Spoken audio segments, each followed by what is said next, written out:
But first, I have to do a special thanks to all of our sponsors, because without their support, we wouldn't be able to deliver these types of events. Some of our sponsors include First Light 2020, Paychex, M&T Bank, AT&T, Entree Computer Systems, Boiling Code, Accountable Digital, Mason Digital, Strategic Interests, Comet for Children, and Shaw Incorporated. Many of these companies have been with Digital Rochester, Tech Rochester for years and really help support and bring these events together, even in this crazy year where we're all working remote and doing things via Zoom. So tonight, I want you to join me in honoring this year's finalists and really be prepared to be wowed and probably a little hungry based on what Polly's cooking during this evening's ceremony. But before I turn it back to Polly, I do have to thank the judging committee. They definitely had their work cut out for them this year. The judging committee is comprised of local business professionals who are they have to go through and individually review all the nominations against the criteria, score them, and then the results are compiled, analyzed, and the winner is computed. And thank you for all the work you've done today. We actually get to finally see the winners. I can't wait to see who won. They don't tell me anything. So on behalf of the board of directors, I want to congratulate all the nominees, finalists, and later tonight, the winners. So I hope you enjoy the program and are inspired to continue to make Rochester great. I'll turn it back to you now, Polly. Thank you so much, Peter. The awards are just about to get underway, but I also want to thank the people who are actually here. There's 4 ladies who came to some weird guy in Brighton's house today to film him making dinner and give out some awards. Thank you to Fran and Kim, who of course are the heroes of Tech Rochester along with Peter. But then also there's a young lady here named Liz who made all the great videos you're going to see tonight. She deserves a ton of credit because that is a lot of work. And then poor Jasmine's working the camera right now, and she's got to deal with my bouncing around and who knows what I'm going to do. And she's been awesome. So we're going to do some cooking in a second, but being that these are the most prestigious technology awards in Rochester, the Great Awards, the Academy Awards of Technology for Rochester, we're going to jump right into the awards. We're going to kick it off with the Digital Marketing Award. The Digital Marketing Award recognizes the best use of digital marketing to promote brands, build preference, and increase sales through various digital technologies. Check out a video of the nominees.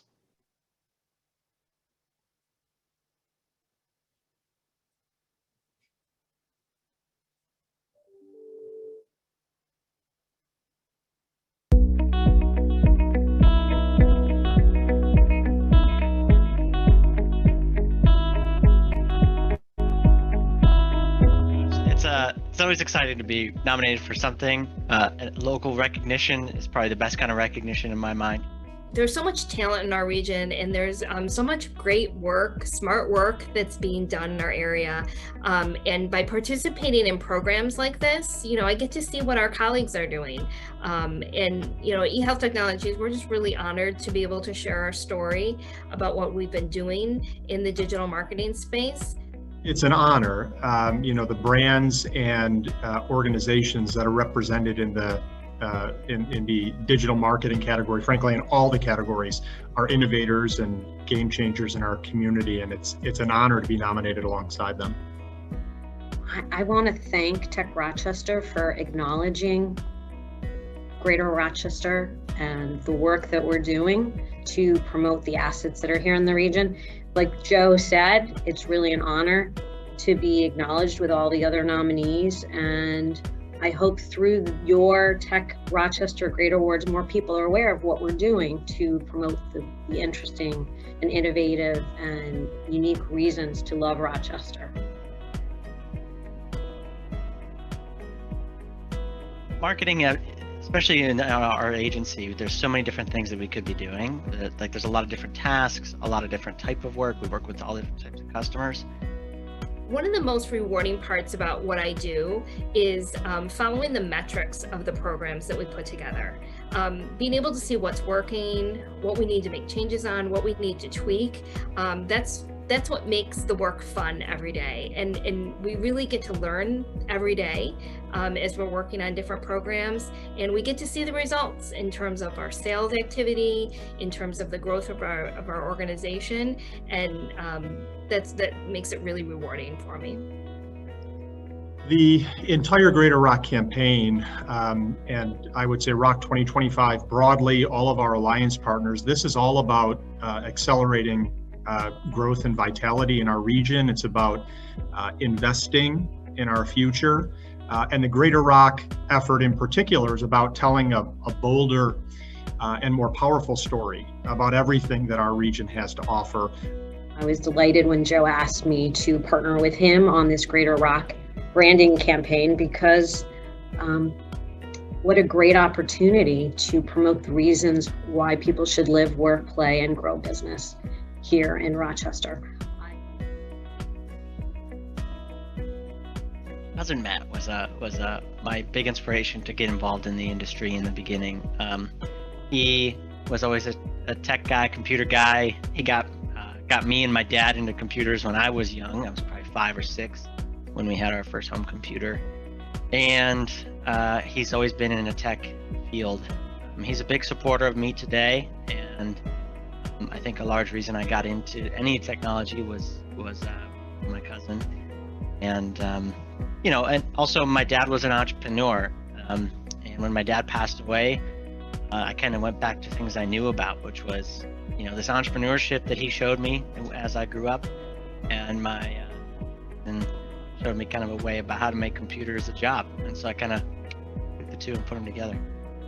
You know, what really inspired me in my career to focus on digital marketing is the challenge of understanding people, or, you know, as we refer to them as our target audience, and figuring out the best way to reach them and persuade them to take some kind of action.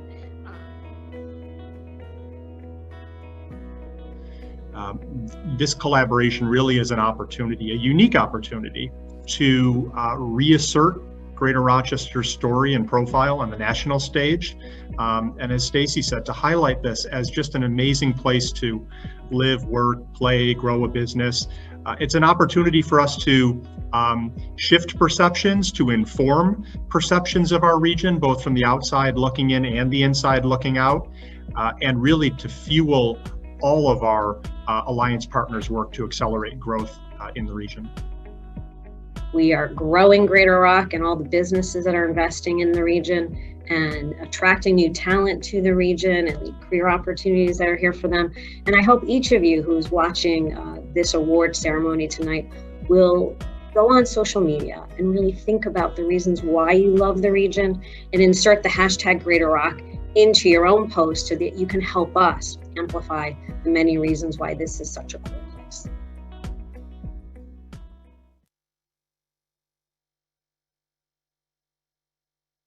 Do it. The first big award of the night, the Digital Marketing Award, goes to Site Hub. Congratulations, Site Hub. Let's go live to Site Hub so they can accept their award.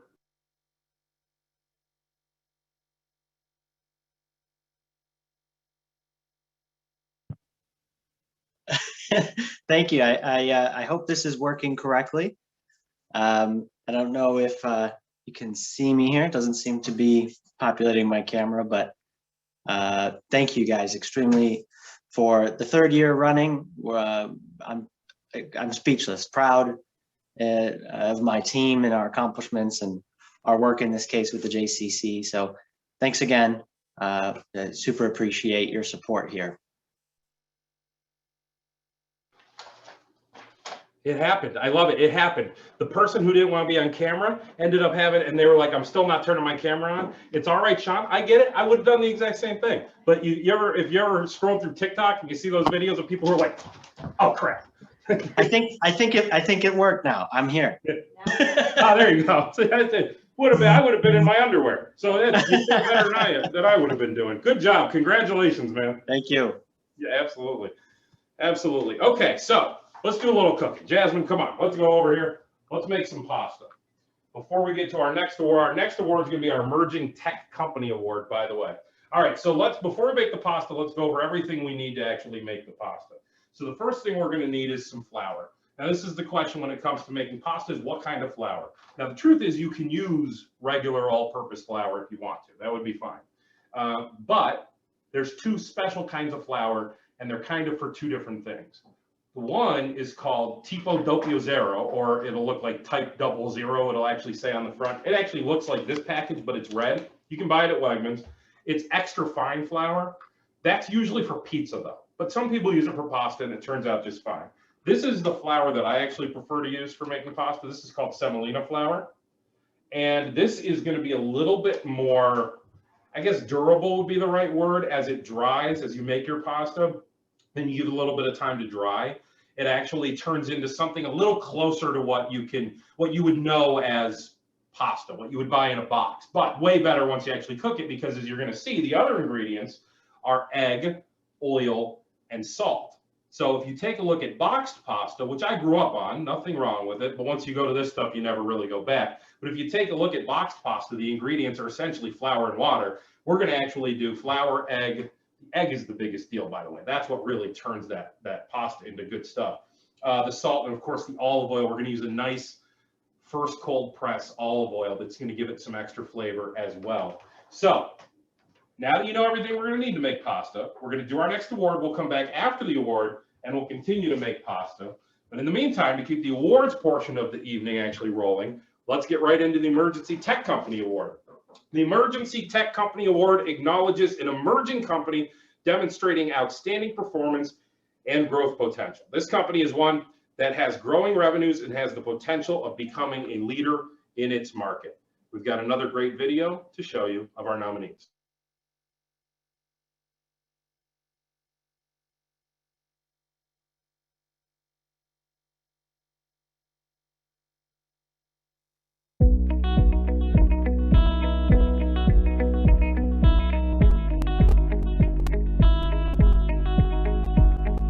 Say I'm very honored just because this is one of the first awards us at Ballet Cellar have really been recognized for.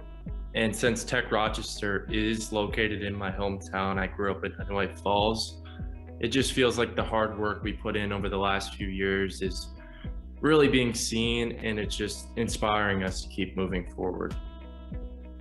Anytime you get recognized for an award like this, it's always very satisfying. Probably what's most satisfying for me, though, is the recognition it brings to our employees, because ultimately it's the result of their work that's led to this recognition. Since none of our customers are local, I get to travel all over the world to visit customers, potential customers, and meet new people, experience different cultures. Last January, just before COVID hit, I was in Europe, and I was in 5 countries in 7 days. And of those different countries and different customer visits, we ended up picking up 2 new customers, and that's always satisfying. We really just like the fact that we can help these small businesses get into some of these bigger, big store retailers like Walmart and Amazon, and it really feels good that we have a commission-driven model, so it's a real win-win. Like, we're paying our customers every month, so that kind of fuels our passion for the continued growth. The fact that we see an impact on a lot of our customers' monthly revenues, and we really we can really impact their bottom line, and so it just continues to kind of fuel our passion for Ballet Cellar. I really love the innovation and the problem solving that we're able to work together on. It's great to see, especially in the tech field, how you can really turn your thought into an action, into an item, an actionable thing that you can do with your company. There was one who and one what. Kevin and I are actually siblings, and our father was a serial entrepreneur who started a tech company also actually in the Rochester area. So I think watching him really allowed us to see that as an option. And then once we pivoted and started the company, as Kevin mentioned, we were able to see how we could really scale and how many businesses we could help. And that's when we knew we were on the right path and following the right direction. The what is, I'm going to be dating myself here, but I started writing software before personal computers were invented. And I took an interest in writing software for these Tektronix 4014 graphics terminals. If you Google search that, you'll see an archaic looking display. But and that led me to return to the Rochester area. I went to school at RIT, got a degree in computer science, and started a software career that then led to me starting my own business in 1999. And Poseidon Systems is a result of that first business.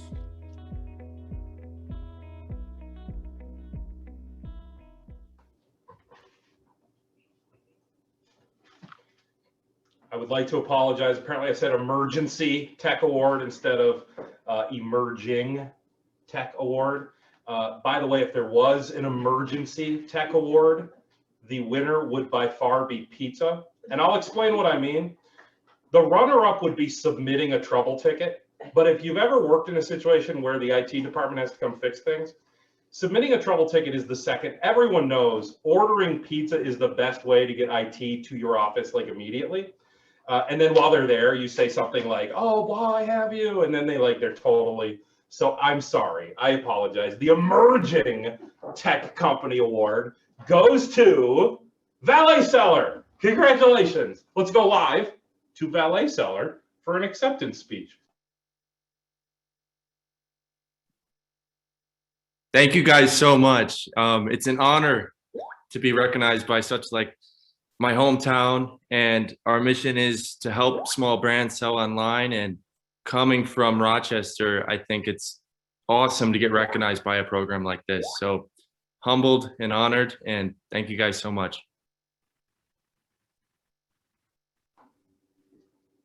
Love it. Love it. Congratulations, Valet Seller. Very good. Let's make pasta. Let's do this. Okay. So we are going to take about 2.5 cups of flour, and we're going to pour it into a big bowl. Now, this is the next thing. I don't know, Jasmine, if you can get down into this bowl, but we need to take this, and we need to create a little hole for our flour. So it's going to look kind of like that. Next thing we're going to do is we're going to take 3 eggs. We're going to pour them right into the middle, right? We're going to take a little salt. We're just going to dash up some salt in there, and we're going to take a little bit of olive oil. And we're just gonna dump a tiny bit of olive oil in there. And now you should have something that looks like this. You see down in there? A little something looks like this. I'm gonna take my fork, and I'm gonna, this is really important. When you're making pasta, you don't do like a cake mix and just start mixing everything around.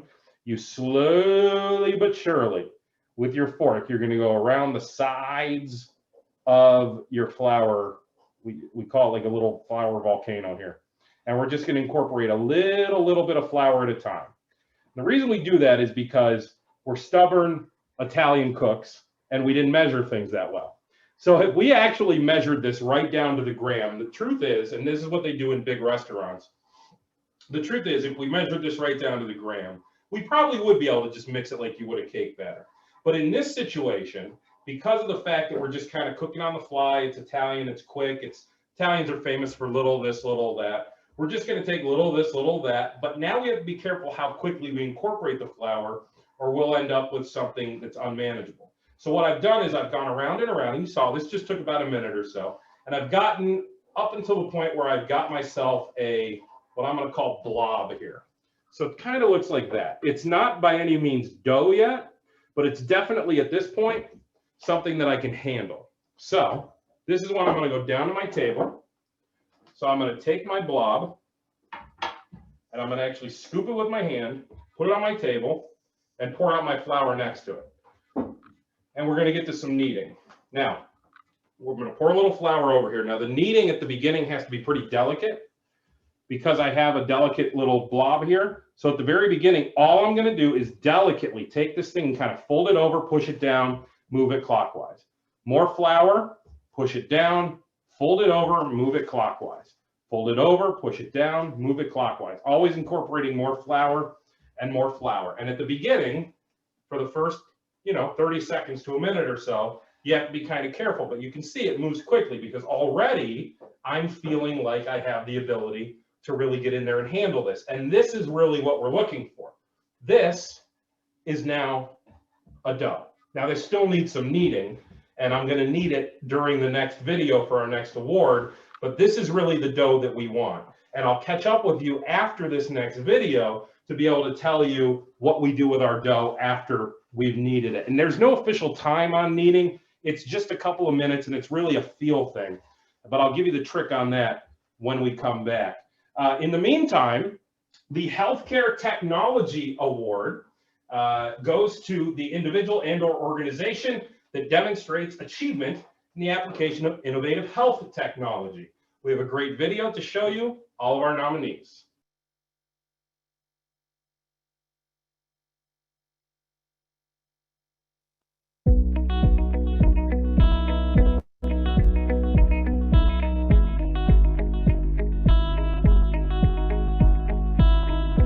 Really honored. I don't really think of myself as a tech person, and so it was really touching and wonderful to get nominated for a tech award in healthcare.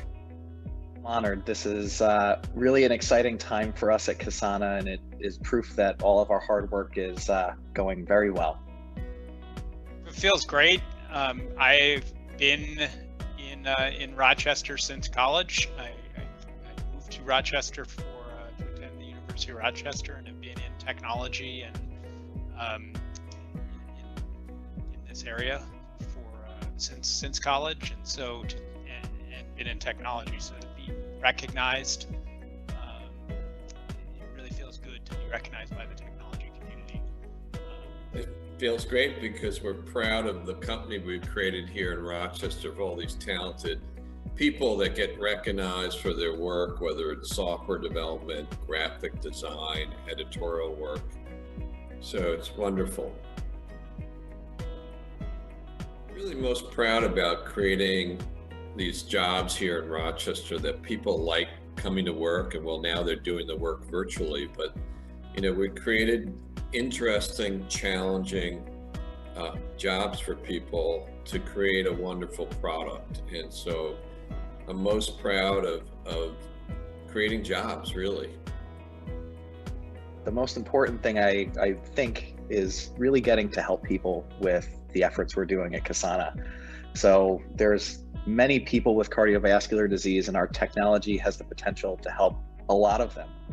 I love technology, and I love business. So from an early days, those have been my two loves. And technology. So being able to do technology on a daily basis and do that from as a business perspective, sort of combines those two loves, and being able to build digital products for our customers and make a difference in our customers' lives, be able to impact millions of people through the work that we do really is fulfilling and makes a huge difference. I love working with the RIT students. They are fun and engaging. They ask me really challenging questions sometimes, and I just feel like it's a privilege to be able to work with this young adult population. Yeah, my father inspired me. My father was a electrical engineer by training, and then went to business school after that. So he sort of had that combination of business and technology. Two people that have been really influential in making this happen. One is a physician named Dr. Larry Weed, who was talking about computers in medicine 50 years ago. And I had the good luck to meet him many years ago. And he really was the inspiration for this work. And then Dr. Lowell Goldsmith, who was the dean of the medical school here, who was also a visionary and encouraged us to get going on this 25 years ago. I am a family physician, and certainly very dependent on tech for the work that I do every day, and really have been involved in other people's solutions. And with the advent of COVID and a whole new type of healthcare that we were trying to deliver on the IRIT campus, taking care of students in isolation and quarantine, I found myself needing to work with programmers and software developers to have a tech solution that was really going to help us. And so it was really necessity that pushed me in that direction. And it's just really fun to be able to imagine what would be useful and then to talk it through with the team and to find something that really is the solution to that. I have always wanted to pursue a tech career. I can't really remember a time in my life that I didn't want to. I started working with electronics when I was 11 as a hobby, and there was no particular individual. It was just something that I feel like I was designed for. So I've always wanted to do this.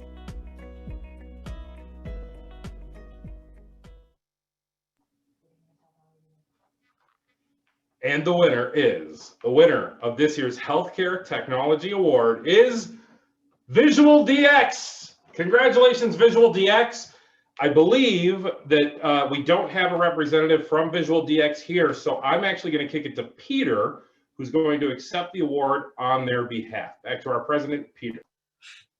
Hey, Polly, thanks. And, you know, we did get word last minute the Visual DX couldn't be here, but, you know, they're very thrilled. All the nominees, we're looking forward to this, and congratulations to Visual DX. So looking forward to more awards, and I can't wait to see that pasta. Welcome back. Thank you for being here for the great awards from Tech Rochester. And I'm going to show you a trick how to know your dough is done for pasta. So I kneaded through that entire time. And if you just give it a little push, just a little press, you'll see it sponge back, like a sponge, basically. It comes back at you just a little bit. And when you see it come back, that means gluten is forming, which means it's becoming dough. Now it needs to rest for a little while, so we're actually going to wrap it. I usually just put it in a little sandwich baggie, or if you have some plastic wrap, whatever, you can wrap it. Set it aside, needs to sit for 20, 30 minutes before we actually turn it into pasta. So we're going to do that. And in the meantime, we're going to talk about meatballs before we get to our next award, which is the Student Achievement Award. So let's talk about what we need for meatballs. First thing we need is we need our meat. Of course, it's meatballs. So what do we use for meat? Well, this is something that a lot of people have different opinions on, but I'll give you my personal opinion. I use beef, pork, and veal.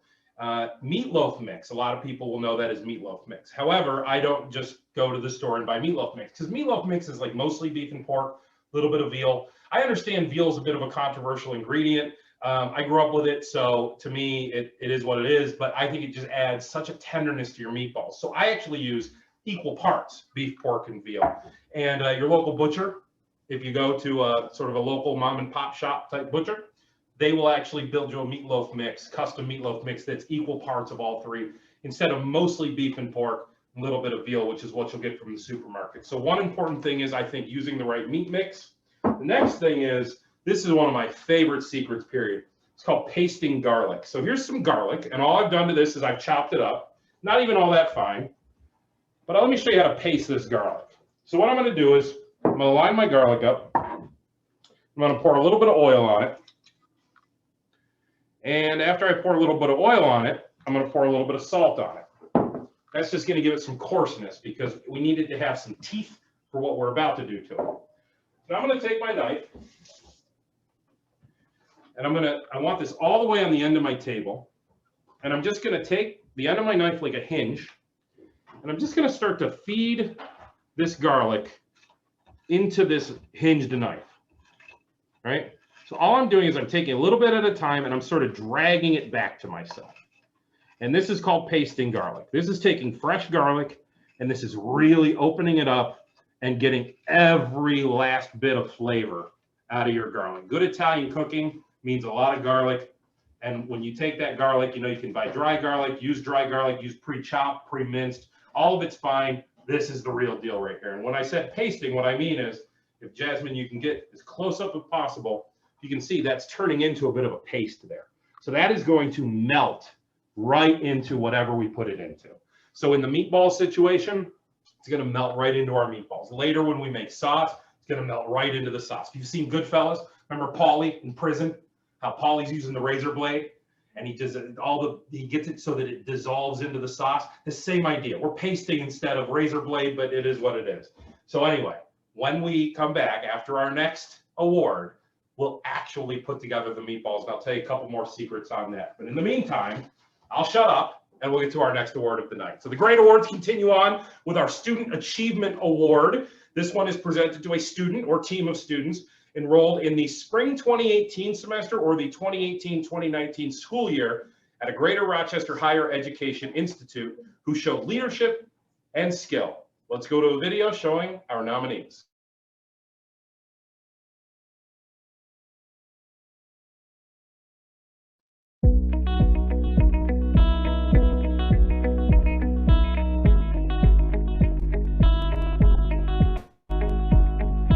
I just didn't even expect it. So it was super positively overwhelming to be nominated and then recognized as a finalist. It's an honor, and I don't want to sound cliche in saying that, but frankly, it's a privilege that I wasn't expecting. I love learning. I love problem solving, and I absolutely love getting to meet new people. And there's a lot of different reasons for that, but I think the passion for learning came from a really young age where it was really my parents and my teachers who pushed me to learn as much as I can. And that's developed into this intrinsic curiosity with discovering new information, how to synthesize that, how to use it, make that actionable and do something with it. And ultimately, I think that's what also led to the love and the passion in problem solving. Being able to understand a problem that somebody's facing, being able to ideate solutions, prototype those solutions, and even put them into play and see how they've worked, or frankly, if they didn't work.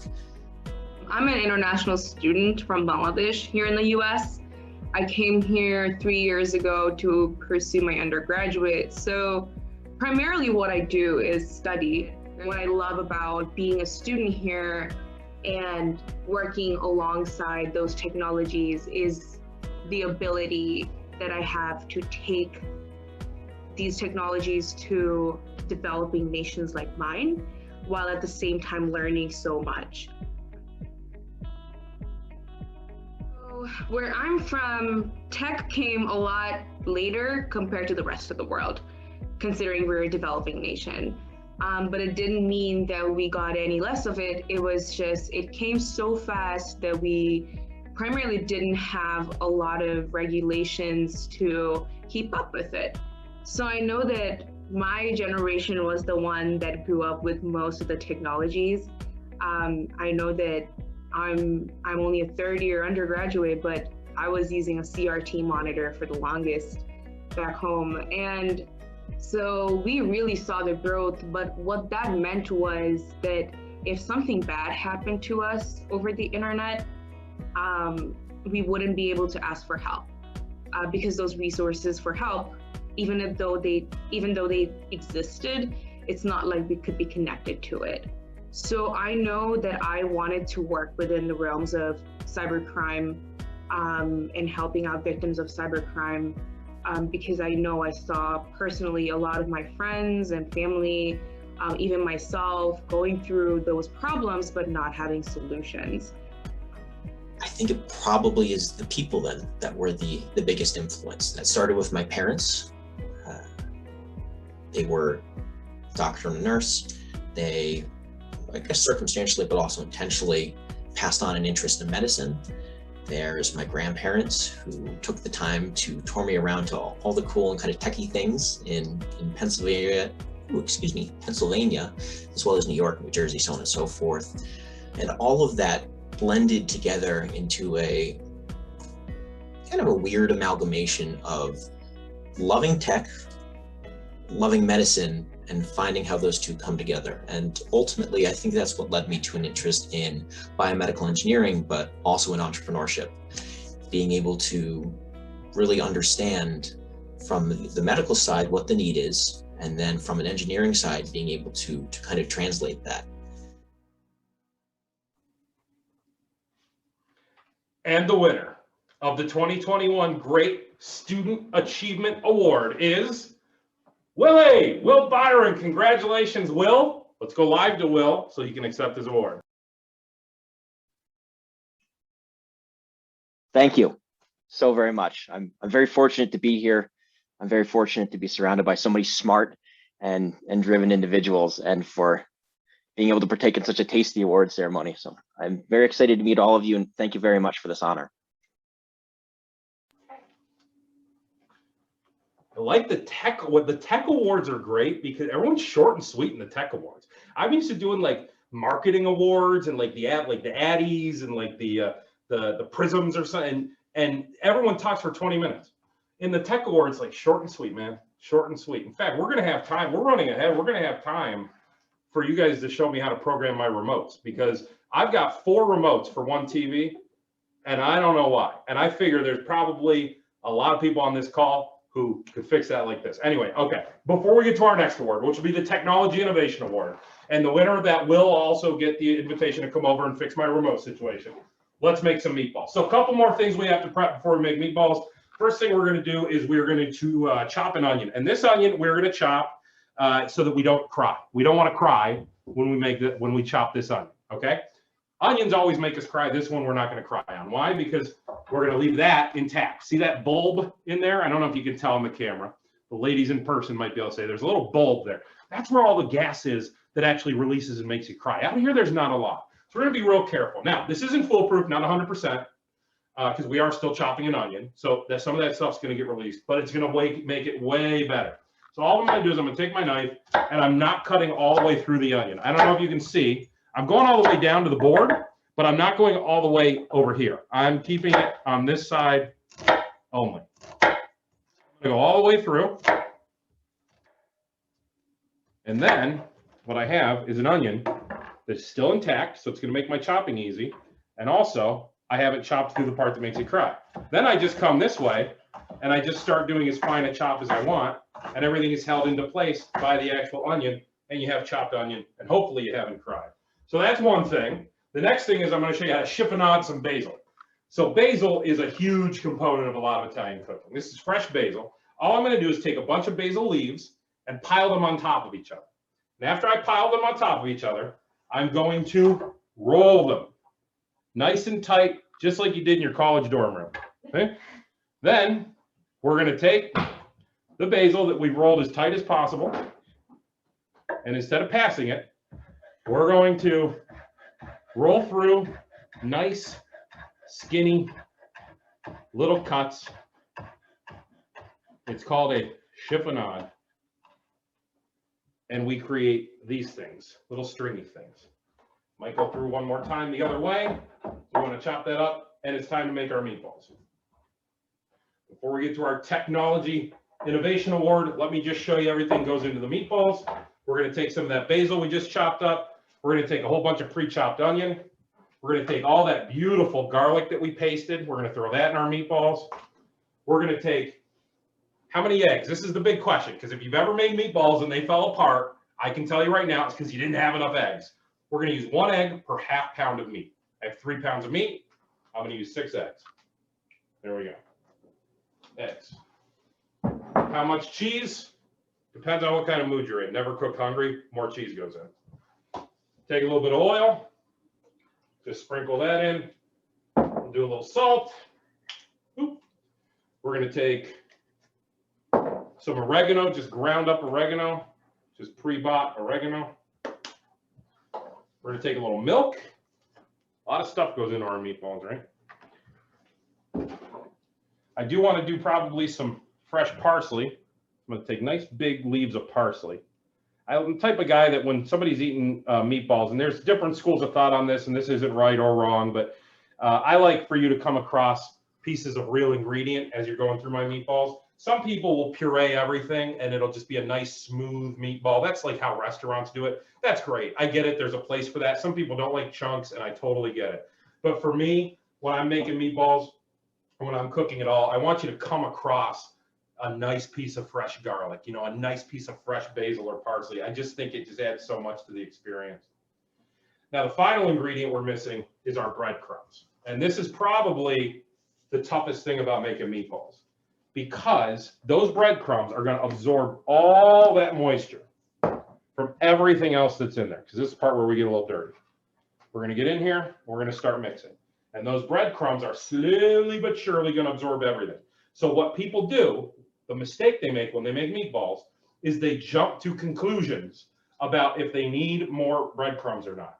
You don't know yet. You're not going to know for a few minutes, because those breadcrumbs have not had the opportunity to work yet. They're going to soak up moisture, and after a few minutes, you're finally going to be able to make the decision as to whether or not you need more breadcrumbs. A lot of people jump right in, throw more breadcrumbs in there because they think, oh no, see how gooey it is? They think, oh no, it's too gooey, I need more breadcrumbs. Relax, they haven't had a chance to do their job yet. So now while I do this, let's go to our next award. It's time for the Technology Innovation Award. This award is presented to an organization. Oh, did you hear that? That's the biggest secret about making meatballs. Don't forget to turn on the oven. The Technology Innovation Award is presented to an organization that has shown sustained commitment and leadership in support of innovative technology creation that provided enabling services or resources for other organizations to reach their goals and objectives. Let's go to a video and meet our nominees.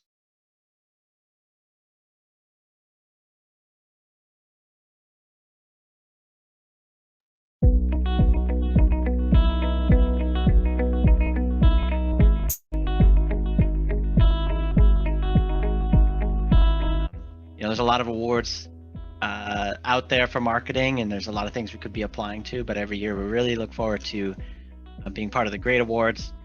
And this is our third time being nominated. We won the last 2 in a row, so we're very excited to make it 3 for 3. Honored. This is really an exciting time for us at Kasana, and it is proof that all of our hard work is going very well. I love so many things about what I do, but the most important thing I think is really getting to help people with the efforts we're doing at Kasana.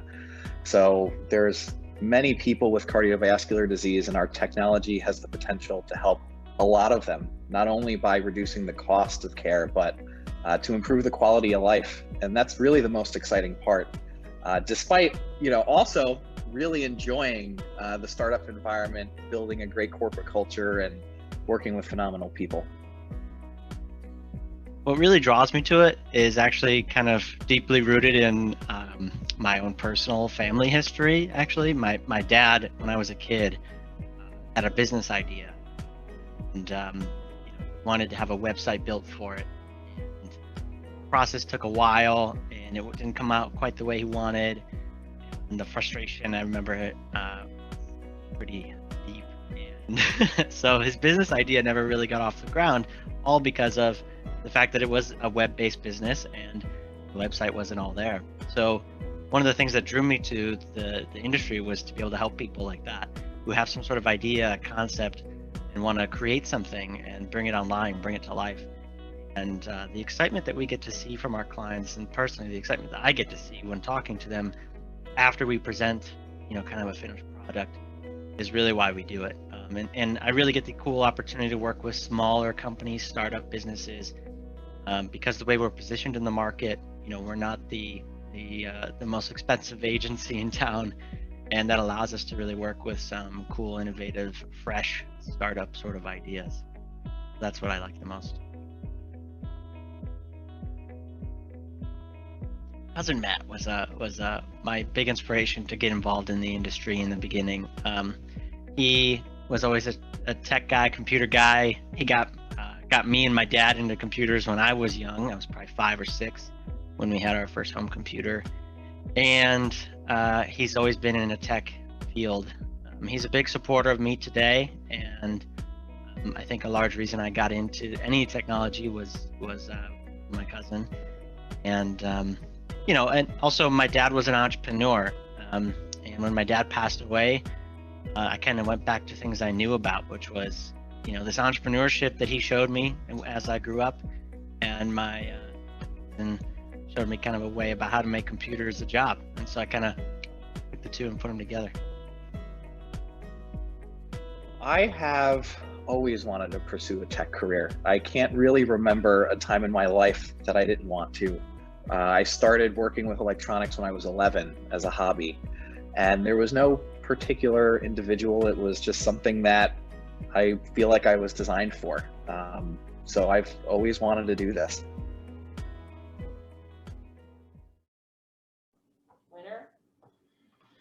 All right.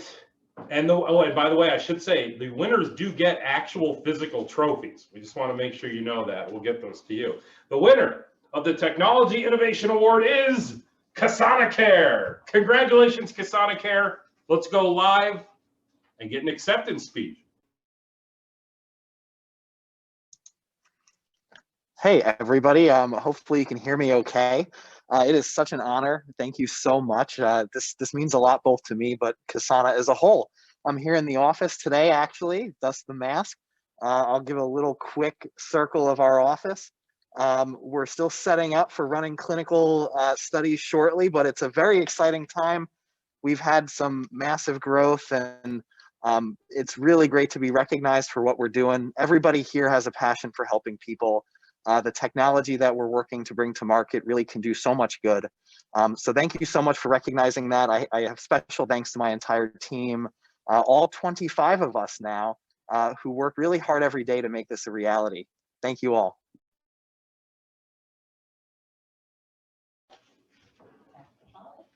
Congratulations, KasanaCare. That's awesome.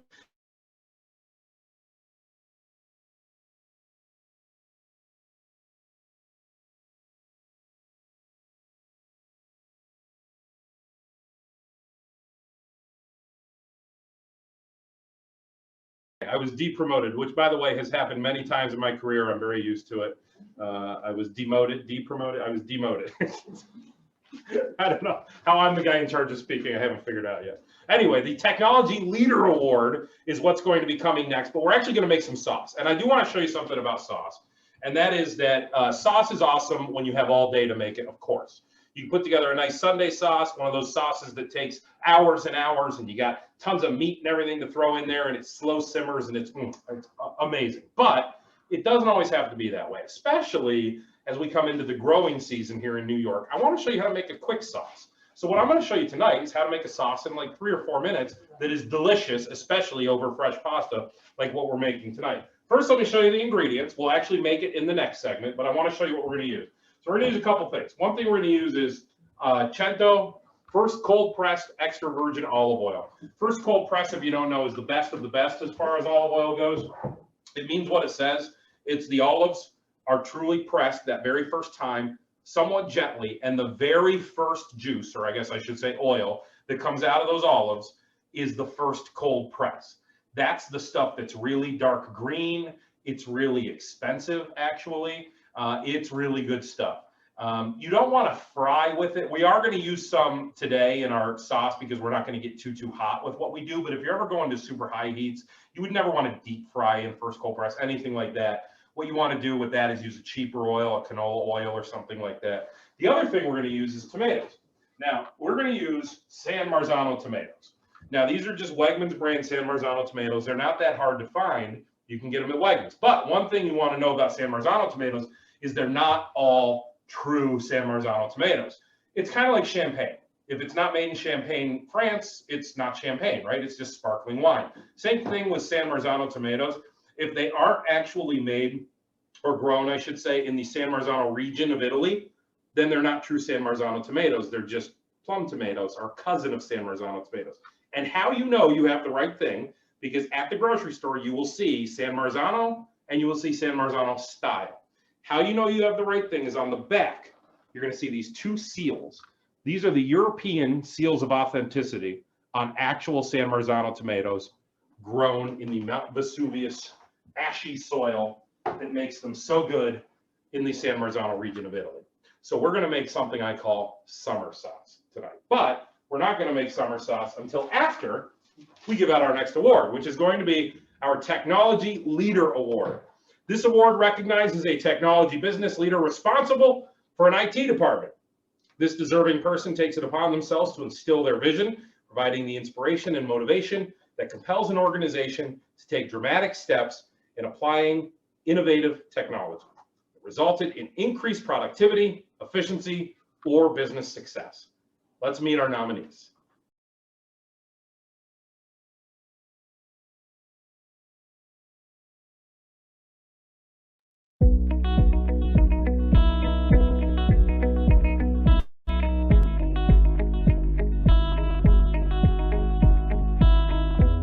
I must say that I'm a little conflicted. I mean, perhaps a little embarrassed, a little guilty, because it's not what I did, but it's what the team did. Now, I will say that I believe that I've been impactful on the team, most assuredly, but I've always managed with the concept that if things are successful, that's the team's doing. If things fail, that's my fault. So I'm not used to getting recognized as the person who did anything, because I do it all through my teammates. So although I'm certainly pleased and honored to be a part of it, it is the team here that I work with at Entree that has made me capable of delivering any kind of solutions at all.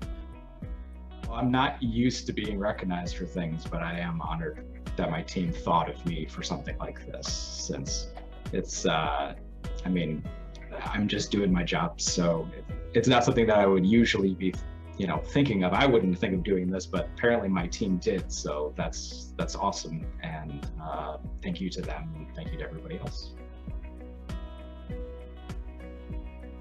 I really like making it so that this world kind of understands technology better than we currently do. I feel like we have a lot of work to do to catch up as a society to where technology currently is, and I spend pretty much all day, every day, trying to make it so that my clients have the best understanding of the tools that they're currently working with, so that we as a society as a whole can really, use this to our advantage, right? I mean, we built all of this, we might as well learn how to use it. When I was younger, I heard a story by a guy, by Zig Ziglar, a salesman, who said, you can have anything you want in life if you help enough other people get what they want. And that's what I've been doing. I try to figure out, and we as an organization try to figure out, what can we do to help someone, either to remove suffering, to make things more efficient for them, to help them get better at something, to make them feel better about themselves. How do we help our clients deliver their business solutions so they don't have to worry about the IT stuff? We take care of that for them. When I began IT, there really was no IT. IT was mainframes. There weren't any personal computers in the day, right? So what inspired me or got me involved in the tech career, to be fair, was just plain dumb luck. So I began working at a telephone company, Rochester Telephone, years and years ago in the 70s. And they were primarily, as I said, a mainframe shop. They brought in the first device called a PC. And I remember being intrigued by it and learning everything I could about it. And the software that came with, something called Lotus 123, very strange software. And I ended up figuring out on my own how to use that to replace some of the mainframe reports we were creating. Mainframe, as you remember, maybe don't remember, were very expensive. So we were able to start creating some of the reports we got out of the mainframe with these PC-based tools for 1/100th of the ongoing cost of the mainframe. And I began a career in shadow IT, where I worked for different business units in order to enable their business dreams. This one's kind of fun because I definitely tried not to. It was one of those things where I built my first computer when I was like 13 with my dad out of spare parts and stuff that we picked up from a Dome Center event sometime in the mid-90s, right? And my dad is in IT as well, and it was kind of built in, even though I tried to escape. Oh, did I try to escape? I went and got an art degree, thinking maybe I could weasel my way out of it, and it just didn't happen. My brain was like, nope, you're going back to right where you started. You're going to be a geek for life, and you are going to make the rest of the world okay with that. So really, I tried not to, but because of the influence of my dad, and my parents in general ended up probably where I should have been to begin with.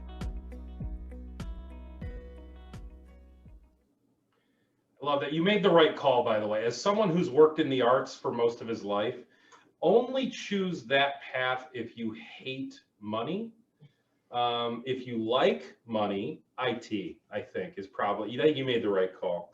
Anyway, our winner of this year's Technology Leader Award, Reed Smith from CE Technologies. Congratulations, Reed. Let's go live for an acceptance speech.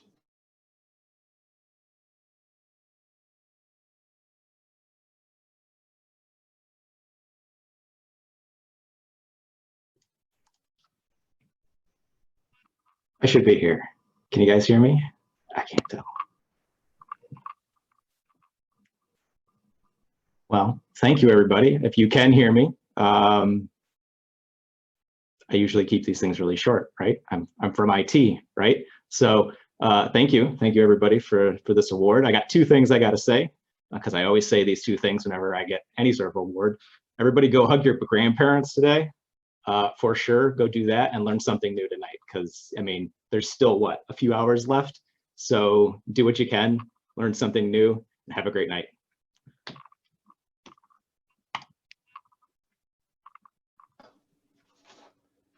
Reed, I love you. That was the best. Yes. Definitely hug your grandparents. Everybody hug your grandparents. I saw something about to show you. It was my grandpa's recipe. Good. Oh my God, that was so sweet. And it occurred to me how at first, like, Reed, you didn't know if you were on or not. Who does an IT person call if they can't get their computer to work?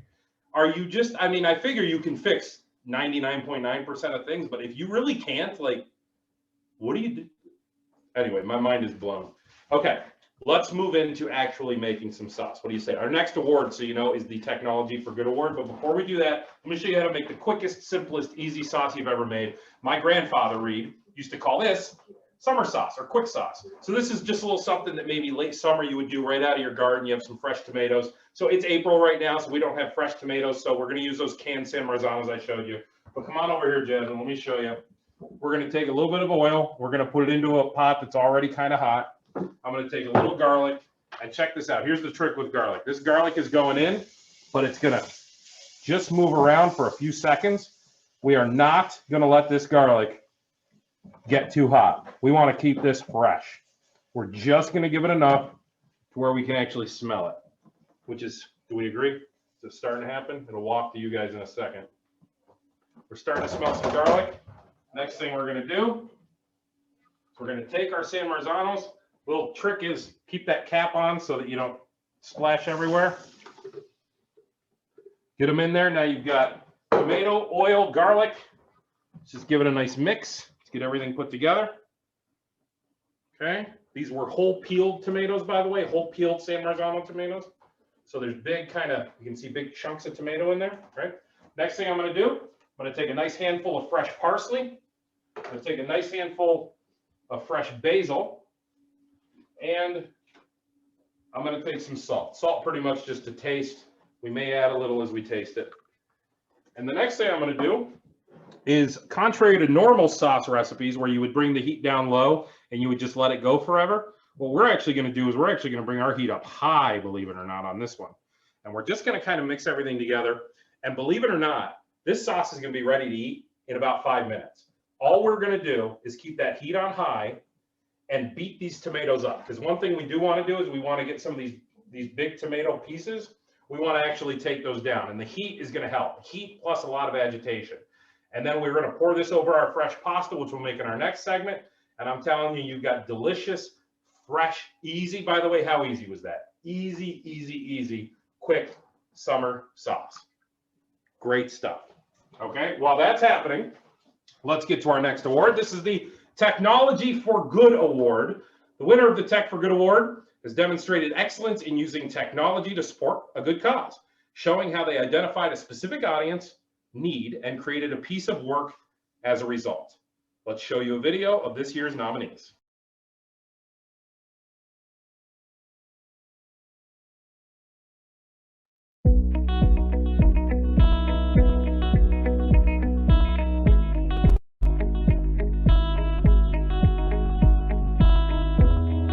During a year where, you know, we were all faced with some unbelievable challenges, to be recognized by the community for the work that we're doing at Comet is an absolute honor. And we couldn't be more proud of not only the work that we're doing, but the work our partners are doing as well. Very exciting to be a great award nominee. And there are so many other wonderful companies in this particular category, the Tech for Good, that are using their company's talents and strengths to help the community. I'd like to say I feel great, but I don't really feel it because I feel like there's so much work to do and I know how far we have to go. Tech Rochester is making innovative advancements within our community, and I am thrilled to be included among all of these prestigious nominees. I'm honored. This is really an exciting time for us at Kasana, and it is proof that all of our hard work is going very well. Like what I love is being able to get all the data and get all the people around the table to have a hard conversation that they could never have had.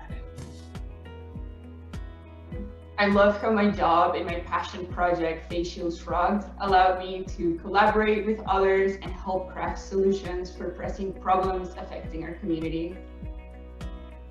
The most important thing I think is really getting to help people with the efforts we're doing at Kasana.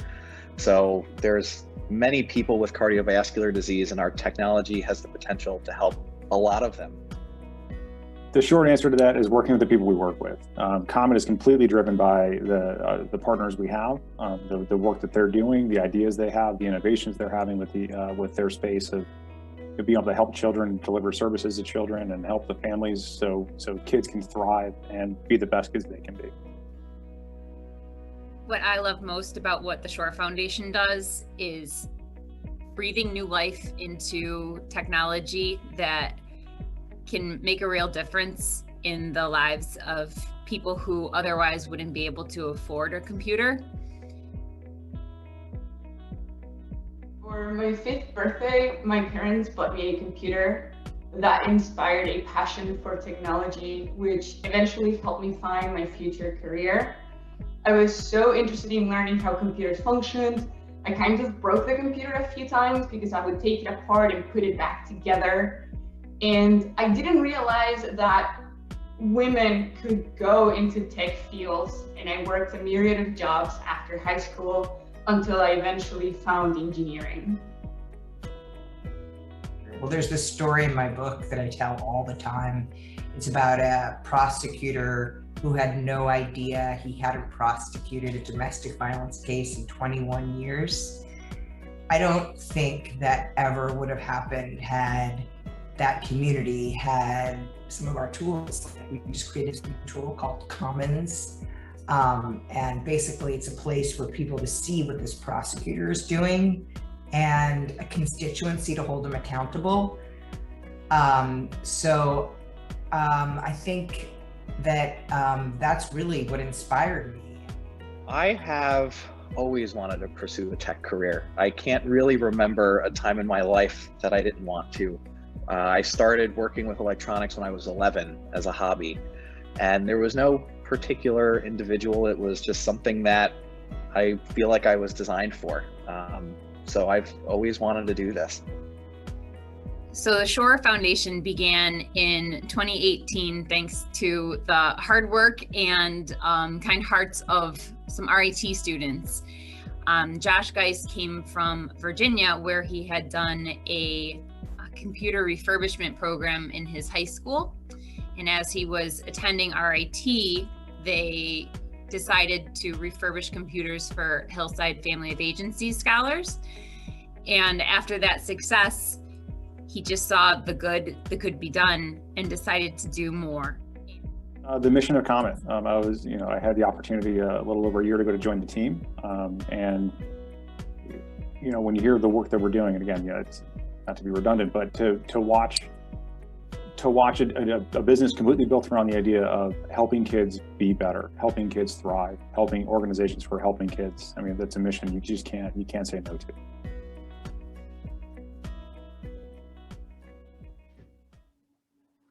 All right. right, our sauce is coming together good. Pasta's next, but we have a winner to announce. Ladies and gentlemen, the winner of this year's Technology for Good Award, the Shore Foundation. And I believe it's Megan, right? We have Megan here to accept the award on behalf of the Shore Foundation.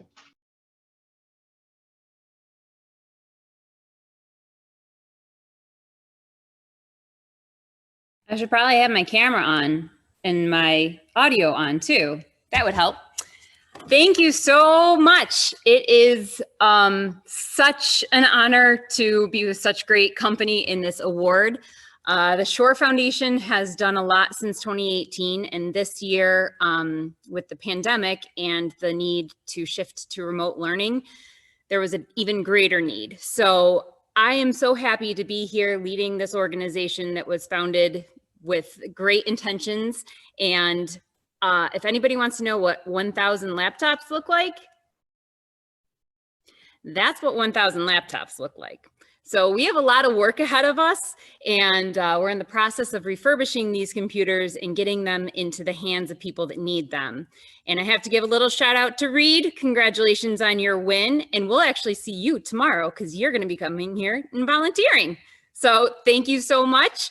Continue the great work in the community. We're happy to be a part of it. It's my girl, Megan. I didn't even realize I know Megan. That's my know. I hope Leo. Molly, I want to come over for dinner. Come on over. I'm making sauce. Megan has a Leo. I have a Leo, and I hope is Leo good? Oh, he's great. Power Good. Rangers are the new thing. Good. All right, Megan. Congratulations. Thank you. The next award is for Best Tech Workplace. This is the big one. This is it. This is like Best Picture. This is the big one. But before we get to it, I'm going to drag it. I'm going to Ryan Seacrest this thing a little bit. And I'm going to show you real quick just the end result of the pasta.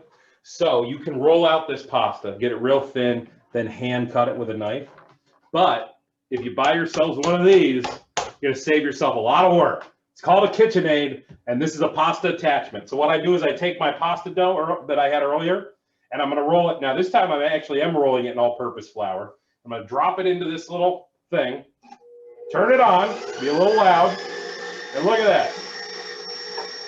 Pasta comes out. You go right to whatever your desired length is on that. For summer sauce, which is what I'm making tonight, I like nice thin angel hair, kind of angel hairish spaghetti-ish pasta. I usually go right until it hits the cutting board. Give it a quick chop. Normally I wouldn't turn off the machine, I'd keep rolling. I would take that, I'm going to sprinkle a little bit of flour on it, set it to the side, and keep on rolling, and we have ourselves fresh pasta. Delish. Okay. It's time for Best Tech Workplace. It's the big award of the night. Best Tech Workplace Award recognizes excellence in achieving an engaged and productive workforce for a company focused on the development or manufacturing of technology. Let's meet our nominees.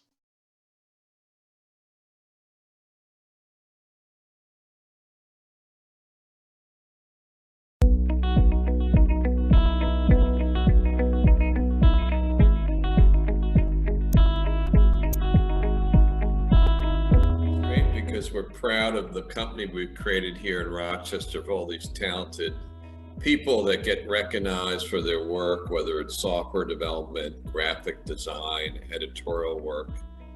So it's wonderful. It's humbling to be in great company. I'm excited to be recognized for the work that my team is doing in terms of creating a great environment for people to make their professional home at ITX. And it's just reassuring that we're doing some good things. Andre was, I think was back in 2010, was actually the first recipient of any great award. It was in communications for our eScreens product. But this particular award is kind of special to us because it talks to our people and our culture, and that's very important to Andre. It was great. When we decided to build our brand new headquarters down here on Alexander Street in Rochester, we spent a lot of time trying to create an environment that promotes collaboration and innovation. We heavily invested in technology to meet those objectives. So the fact that, you know, we're now being recognized for that effort is a really good feeling. So we're very values-based and we're focused on workability. So we use our values not as virtues by which to judge people, but rather we use them as ways to create a more workable environment. So our values are integrity, elegance, innovation, mastery, and shared success. And we interview for that, we train on that, and we use it to guide how we work together.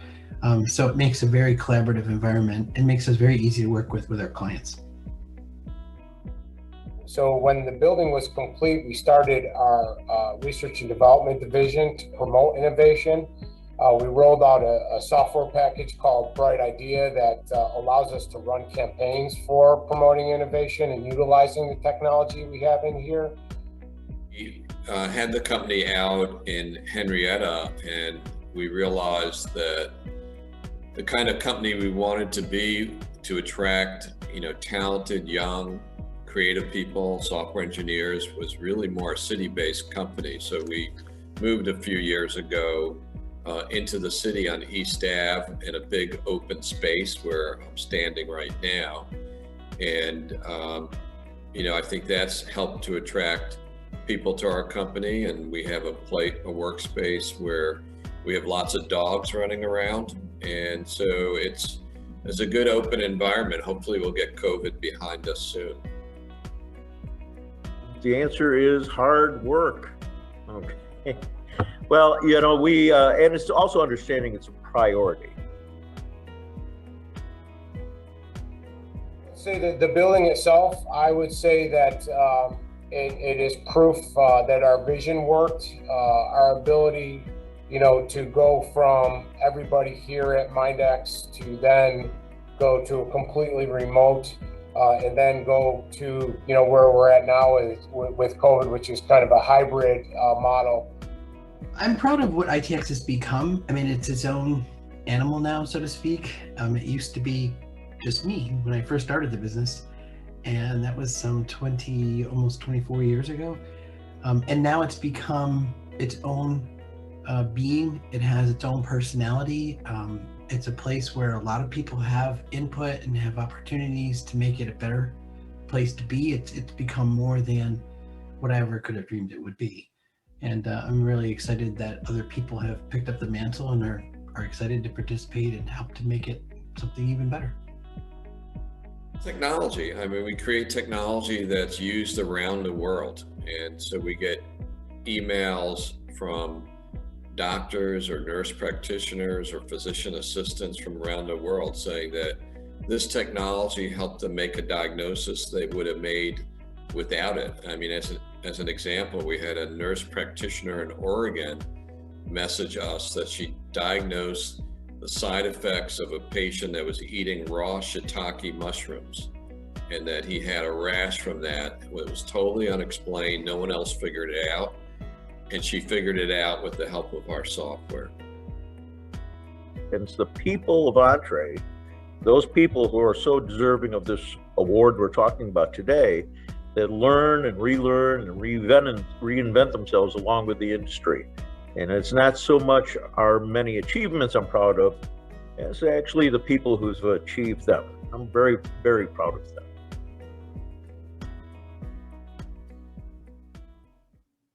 And the winner of the 2021 Great Award for Best Tech Workplace is ITX. ITX, congratulations. Let's go live for an acceptance speech to ITX. Hey everybody, I'm Kyle Posady. I run marketing over at ITX, and this is Baby Henry. Baby Henry was so excited when we got the text a few minutes ago about winning the award that he's now falling asleep. My wife is not at the house right now, so she's going to freak out when she hears about this. But I think Baby Henry really, and his presence tonight really is an emblem of what it means to have a great tech workplace today. And I know everybody at ITX is really proud of the virtual sort of remote workplace that we've created over the last 23 years. ITX was founded as a remote first organization. We really embrace our global culture and the idea of just getting the best talent we can and building the greatest software products we can, regardless of borders. And we love our new space in the Metropolitan, but we really cruise right into this year as a remote first organization. Sorry, I'm watching the baby. Without missing a beat, because we've been so dedicated to this over the years. One thing I also want to say, just we're so honored to be among the many recipients tonight and nominees, especially in this category. There's some great workplaces, and I think when I think about the best tech workplace, he's gone, he's out. When I think about the best tech workplace, it's really not a space. It's even not a virtual environment like we have in all these organizations today. Rochester is really a killer tech workplace. And I moved here about 10 years ago to work for tech companies out of the Boston market. And I'm just so impressed with what we've all created in this community. And I know I speak for everybody at ITX when I talk about that. What a wonderful environment, and how many amazing friends and colleagues we have among the nominees and awards winners tonight. ITX builds custom software, and we're just so honored to be part of the community, helping to build the software here in the community and helping to build software in the global economy right now, and trying not to fall asleep while we do it. And then lastly, I just have to say, this award totally belongs to the staff at ITX, both here in the Rochester office and also in Oklahoma, in Cincinnati, in Portland, Oregon. The teams that we have there are phenomenal. In Argentina and around the world. The people and the staff are what's made the culture here and made the workplace. I'm going to stop now because baby Henry needs to go to bed. But I'm sure he'll be back on another Zoom call tomorrow morning. And that's what I think we're celebrating here today, is our ability to do that at ITX and all across the Rochester community. So many thanks for the award on behalf of everyone at ITX, and especially on behalf of the officers at ITX. Thank you to our community and to our team. I love baby Henry. Baby Henry, life, by the way, hashtag goals is sleep by 7. There he is. There you go, Henry. There you go. So cute. Congratulations to ITX Best Tech Workplace. Thank you to Peter, and thank you to everybody for having me. It's been a pleasure. I've got some cooking to do for the lovely ladies from Tech Rochester who are here in my home tonight. I want to give a shout out to all of them, Fran and Kim running this thing behind the scenes. Meanwhile, you've got Liz who made all those videos, and those videos were awesome. And she ran the show. She's basically been producing this thing. And then poor Jasmine's here doing the camera work as I bounce around. You guys have been awesome. I'm going to make you some dinner right now. To everybody who attended the Great Awards tonight, congratulations to everybody. Thank you so much for being here, and have a great night. We'll see you next year.